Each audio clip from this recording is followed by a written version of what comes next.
We're back with the Fox News alert. 6 potential terrorists on the FBI's watch list were arrested at our southern border in just 2 days, bringing a total of 88 men on the watch list, crossing this year alone. Meanwhile, President Biden says things are looking up following the end of Title 42. Listen.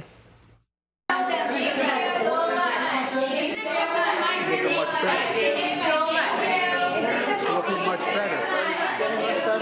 Yeah, you see it.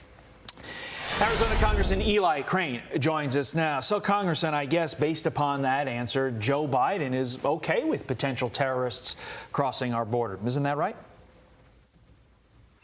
Well, that seems to be the case with this administration. I mean, it's kind of sad to say. I never thought I'd see it, but it seems like everything they say is pretty much a lie or gaslighting the American people. And I think the American people know that the truth is the exact opposite from what he's saying. You know, so what are we just going to have to wait and hope and pray to God the people who did get through that they didn't catch, hope and pray to God they don't do anything? I mean, how are they going to, mitigate this? Well, unfortunately, I think that there's some truth to what you just said.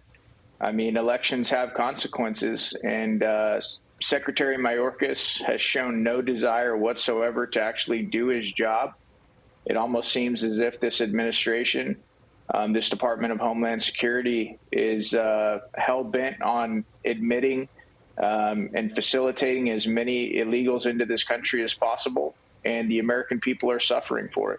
And the fact that Joe Biden would sit there and say, things are looking great, and smiling, almost taking a victory lap, just shows on the one hand his unseriousness, but two, to your point, this has to be purposeful. They want this to happen. Meantime, James Clapper, the former director of national intelligence, is going to sit in a closed-door meeting with some of your colleagues today to discuss his role in the push to discredit the Hunter laptop story. Do you remember when he said this comment that he's going to have to explain away? Listen. I will tell you that my dashboard warning light was clearly on, and I think that was the case with all of us in the intelligence community, very concerned about the nature of these approaches to the Russians.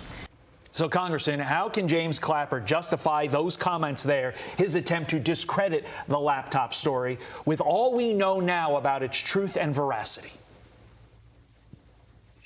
You know, he really can't. And I really hope that he gets his feet get held to the fire today, because the American people, they're tired of it. They're tired of seeing this two-tiered justice system where, they have to live their lives a certain way, and elected officials or officials like James Clapper, can get away with lying to the American people along with a bunch of other, intel guys to swing an election.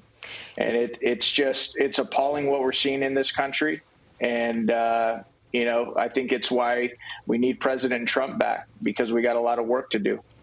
Yeah, I mean, he's the 6th former intelligence official to be brought in for this questioning by Republicans. I just hope that Republicans can get the answers that Americans need and deserve. And not only that, but hold them accountable.